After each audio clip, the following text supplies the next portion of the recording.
Good evening. This is the 22nd edition of the Not Your Average Joe Show. Today's the 22nd edition of the broadcast is Prepared to Vote election training from Galveston, Texas, presented by Mary Kellen Person uh, with the here at Reedy Chapel, African American Methodist Church, Episcopal Church in Galveston, Texas. Um, This is a collaboration with Election Protection, Gulf Coast Interfaith, Galveston Northside Task Force, Galveston Coalition for Justice, NAACP, Council 6130, Galveston LULAC Council 161, Galveston LULAC Council 22270. And we're starting here shortly. This is also brought to you by the Galveston Little Lake Council 151, their Cinco de Mayo celebration on November 7th.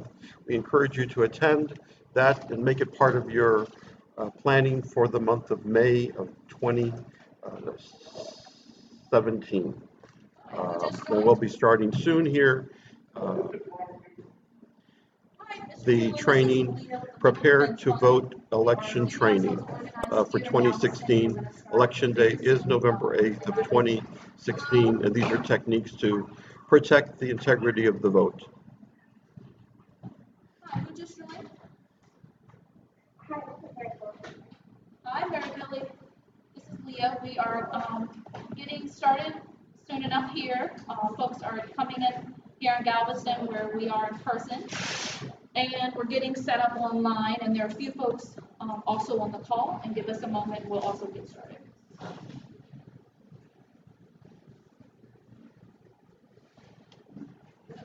So once again, if you wish to join us, those of you that are on Twitter and Facebook, and share this with your other friends, this is training on Prepare to Vote election protection training to preserve the integrity of the vote, and we'll be starting here shortly with this presentation. This is coming to you from Reedy Chapel, African Methodist Episcopal Church in Galveston, Texas. Thank you.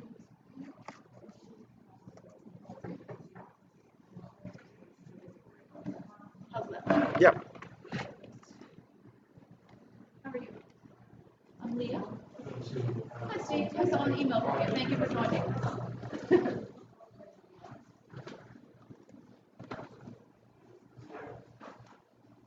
Oh, here, let me give that to you too. That can get that.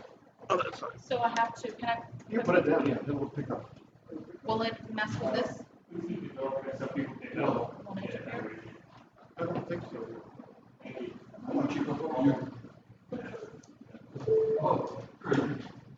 Hi, thanks for those who are dialing in. We are just getting ourselves organized here in Galveston. We will begin very shortly in a few minutes. And I appreciate your patience. This is Leah with the Legal Defense Fund. I know a number of you are on the call. I'll have everyone introduce themselves probably within the next 3 minutes, but if you don't mind being patient, we'll get started very shortly.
Once again, we're here at Reedy Chapel, African Methodist Episcopal Church, to participate in Prepared to Vote election protection training to preserve the integrity of the vote. Our speaker today and presenter is Ms. Mary Kelly Pearson, and we thank the Galveston Lake Council 151 for their sponsorship of this program. And, oh, I'm sorry, I'm looking at this, Leah C. Aiden. Leah C. Aiden, who's our presenter this evening, and we appreciate her coming in all the way from DC, New York, big city. You know, big city has to come down here and fill us in. So we appreciate you being here. Welcome. And we'll be starting shortly. Once again, those of you that are interested in this, very important, don't forget to get out and vote tomorrow. No olviden de pasar a votar mañana. Por esa razón tenemos este programa en inglés y en español. Por eso este programa es importante que ustedes salgan a votar mañana. Empieza a 7 de la mañana hasta 7 de la tarde. Pasen a votar, importante. Ya saben los candidatos, ya saben las posiciones de los candidatos. Y es importante participar en esta elección muy, muy importante para usted y su familia y sus parientes. Y también hablen a sus parientes para pasar a votar. Al fin del programa les voy a pasar una información en español para que también sepan la información que la señora Aiden está pasando para nosotros aquí esta tarde, esta noche. Gracias. Great, so why don't we go ahead and get started, and others will probably trickle in person here in Galveston, but there are a number of folks who are dialed in from all over Texas. And I know we all have a very long day tomorrow, so we should get started. I, again, am Leah Aiden. I am an attorney with the NAACP Legal Defense Fund.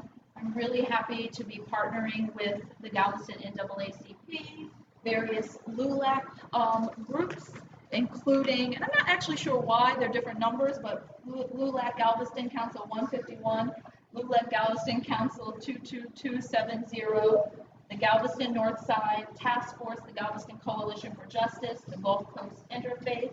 We are also partnering with the Election Protection Program, which is run by the Lawyers Committee for Civil Rights, which has a national program. But LDF is doing this Prepare to Vote training for attorneys that we have partnered with throughout Texas. And this purpose of this training is to basically give a sense of what election day will look like, what we are expecting of our partners to do in terms of assisting voters, to give an overview of Texas election law that is you might run into from questions from voters tomorrow, and then to obviously answer any questions for people who are doing monitoring tomorrow. If I could have everyone who's in the room here in Galveston just briefly introduce your name and what your affiliation is, and then we'll go to the phone just so that we all know who's listening in. That would be helpful. Do we mind starting with you? Leon Phillips, President of the Galveston Coalition for Justice.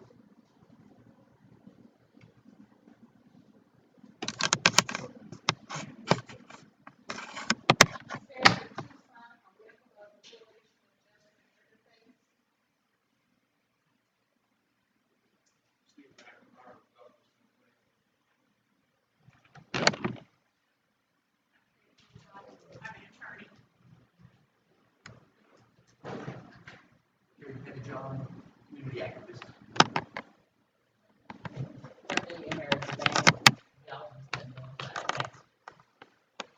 Aquí Luis Alberto, confiando en el programa de Not Your Average Joe Show. Oh, sorry. Shane Nelson, volunteering for the Legal Defense Fund. And if folks on the phone, could you just give your name and your affiliation, and then we'll get started with the actual program.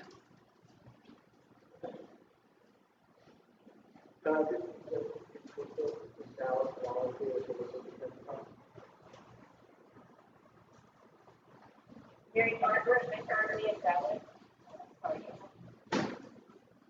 Margaret Turner Kerrigan, Kerrigan, James of Law.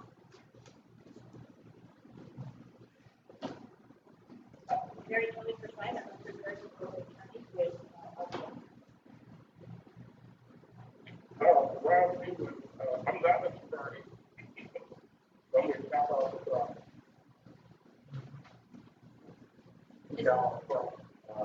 Also representing Cal Office, attorney incorporated. Is there anyone else? I'm Rose Lee, I'm a paralegal representing Delta State Authority.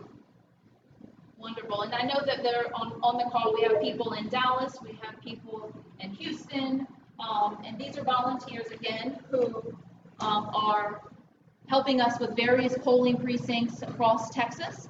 I'm going to get started. If at any time folks on the phone cannot hear me, just let me know. If anyone online cannot hear us or see us correctly, just email Mary, Kelly, and myself, and hopefully one of us, probably Mary, who's monitoring emails, can correct things.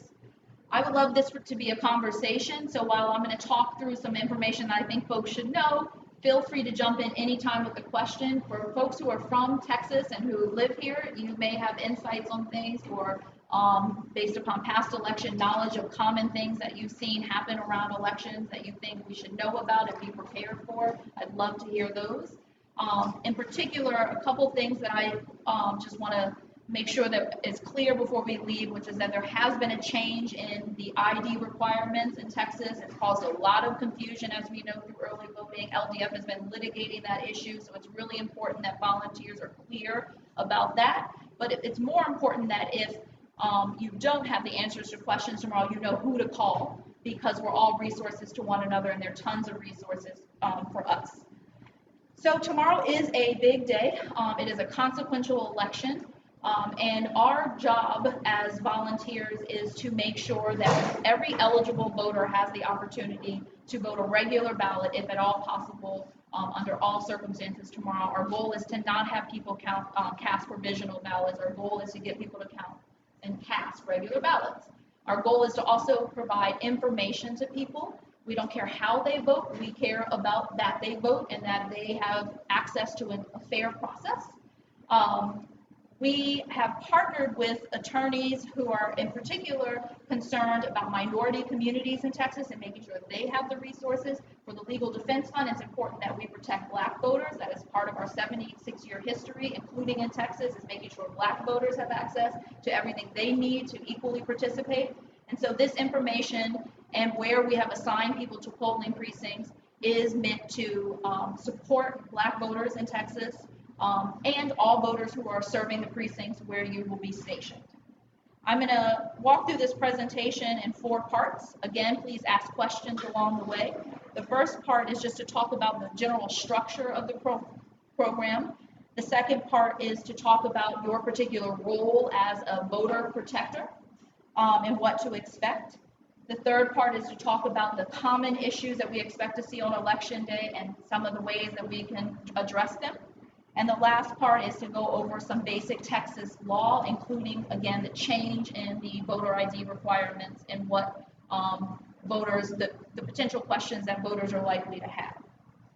So again, tomorrow's about assisting voters. It's about making sure every eligible voter casts a regular ballot. It also is a way for, if you're working with us, to document the things that we're seeing in the precincts where you are assigned, in part because there may be patterns across the state that we want to elevate and let the Secretary of State or the Attorney General know about. If there are a number of precincts where people are getting purged or not on the voter registration list and it's not a one-off, we want to know, because that should be something that's elevated. If we're seeing voter intimidation happening in various precincts in a particular place, we want to elevate that. If we're seeing poll officials who don't know about the ID requirements and are misinforming voters, we want to elevate that. So part of the role tomorrow is to also document what you're seeing, and I'm going to talk about how we're going to do that. In advance, most of you have gotten polling place assignments from Mary, Kelly, or myself. If you are interested in monitoring and you have not been given polling place assignments, please speak to me before you leave and we can get those to you tonight. But most people have been assigned polling precincts. If polls are open tomorrow from 7 a.m. to 7 p.m. If you're online when the voting place opens and you're online when the polling place closes at 7 p.m., you are entitled to vote. If polling places open late, you need to document that and make people inside of the polling place aware of that, and then me and other state officials, because we can try to get time added on to the end of the day if the doors don't open on time. So if you are you're going to be going to the polling place when the doors open at 7 a.m., one of the first things we're asking is that you be aware of what time voting begins. It should begin at 7 a.m., no later. When you arrive at the polls, we're asking that you don't wear any partisan clothing, any partisan buttons. This is about nonpartisan election protection. If we provided some buttons for those in the room and some voter information material, none of those have any partisan affiliation attached to them. It's very important that that be clear. Another thing is when you're interacting with voters to make sure that you don't refer to yourself as their lawyer or them as your client. You are a nonpartisan volunteer. You are not providing legal advice, you're providing information. We also sent around a volunteer sheet, and that's one thing that we would love for people to give to us. If you're going to volunteer and you have not already before you go out tomorrow, you can even sign it, fill it out, and take a picture on your phone and send it to us in lieu of having to scan it. Some of those forms are on this table tonight, and we've emailed those to most people on the phone. If any of the information that I'm talking about you have not seen, jot it down and email us or call us at the end of this program, and I will make sure you get that information. Again, the goal is to help voters to report key issues, and I'm going to talk about what those key issues are to local, state, and sometimes even federal officials as you see them, but to really be the eyes and ears for the precincts that you are assigned to. In the morning, or if you arrive at 7 a.m., or if you arrive at any polling precinct, we recommend that you go inside and introduce yourself to the poll workers. They're going to wonder, who is this person standing outside interacting with voters? And we are not there to make their jobs more difficult. We're not there to tell them what their jobs are unless they're giving people wrong information. We are there to assist voters. So I, in past practice, have always gone inside and said, hi, I'm Leah Aiden. I'm a nonpartisan election observer from the NAACP Legal Defense Fund. I'm going to be standing outside at the appropriate legal distance, which is 100 feet for some or all of the day. I'm going to be interacting with voters as they come in and out of the polling precinct.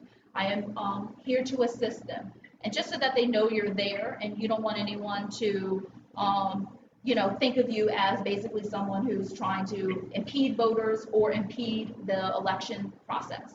So I recommend that you introduce yourself. When you arrive at any polling precinct, whether it's at 7 a.m. or 12 p.m. or at 6:59 p.m., we're asking that you do a couple things. First, again, make sure that the doors are opening on time. Make sure that people are moving through the lines relatively easy. Because early voting has been relatively successful in Texas, maybe there will not be as many hiccups with long lines tomorrow, but some precincts just serve so many voters and their ID requirements, and it takes a long time to explain that to voters or to look up people's addresses, so there may be lines.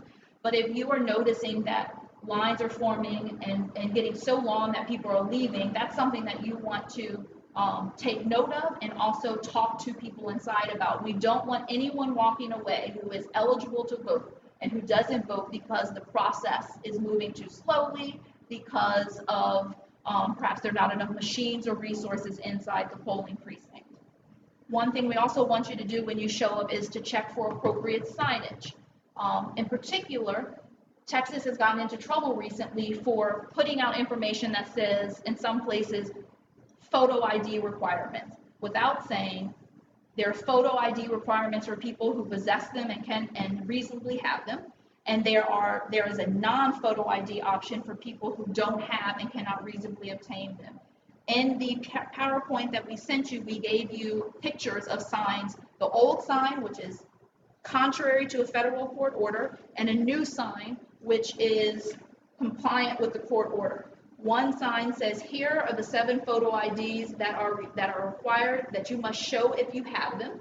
And I walked through the details of that. And there should be another poster that says, but if you don't have a photo ID and you can't reasonably obtain them. Right. The crossroads turn right. If you don't mind muting, that would be ideal. Is that a question or is that someone's background?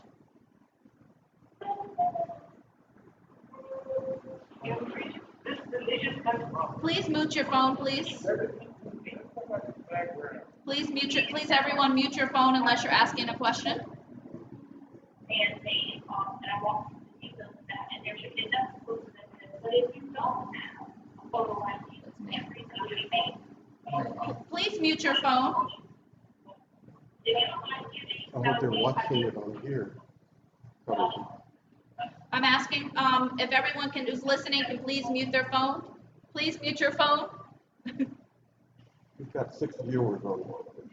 So another thing to look for, in addition to the posters, that they have complete information, is to also make sure that there's polling place accessibility. One thing we want to make sure that is that for elderly voters, people with disabilities, when you show up to a polling place, that there is a ramp, that there is an elevator, that there is, if none of those things are possible, we'll talk about curbside voting and how people can come out to assist voters. But again, we want to look out for that when we show up. And we also want to look out for translations. All over Texas, it is required that Texas officials translate into Spanish all election materials.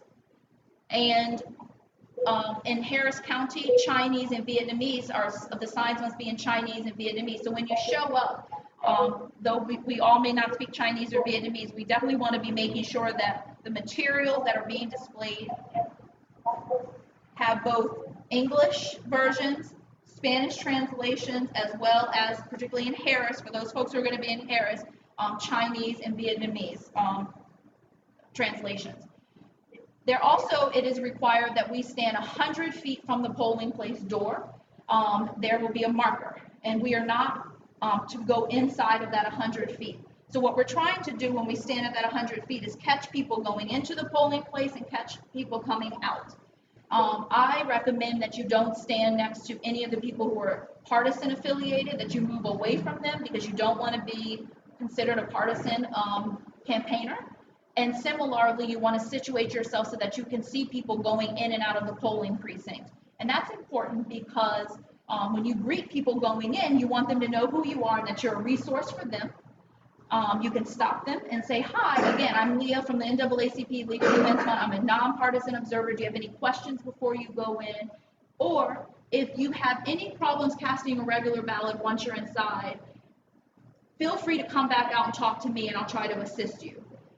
And the other thing to look for is as people are coming out, if they're looking disheveled or they're looking disgruntled or they're looking like something bad happened, those are the people you also want to catch within the 100 feet boundary and stop and say, did everything go okay inside? Because people could have bad experiences with poll workers. They could have been mistold information. They could have been told that they're in the wrong place. And again, you want to stop them and try to address that problem if at all possible. I'm holding up on, for the room, the picture of the new sign, which has the photo ID requirements and the non-photo ID requirements, and the old sign, which only has the photo ID requirements. That is what is in the PowerPoint that has been sent around to all those that we emailed.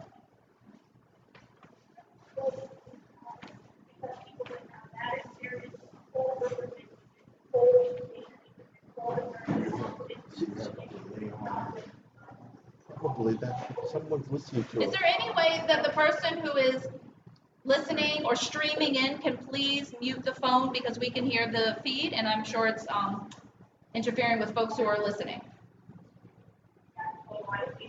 Why don't you reduce your volume on this one? No, they can hear it. They can hear it. They can still hear. We will talk through in a moment what happens when you have issues with voters and who you should report those to. But one thing I wanted to just highlight, which was emailed around to you, is that we emailed you a voter interaction tally form, and it provides an opportunity for you to tick off as you're interacting with voters, how many voters you're interacting with and the types of interactions that you're having. So if you are interacting with people who have come to the wrong polling place or who have questions about voter registration, you just want to tick off that information. And we'll talk a little bit about how on the form there are places for you to collect more substantive information about voters. If you think that they should talk to a lawyer after Election Day, if you think that there should be follow-up by the state or by an advocate, some of that information we want you to try to collect if the voter is willing so that we can follow up with them. While we are trying to resolve everything on Election Day and make sure everyone casts a regular ballot, there are going to be some issues with people's registration status or maybe even having to cast a provisional ballot that we need to follow up with them after Election Day, and it's important that we collect that information. common issues, that's the next topic that I'm going to address, that people have on election day.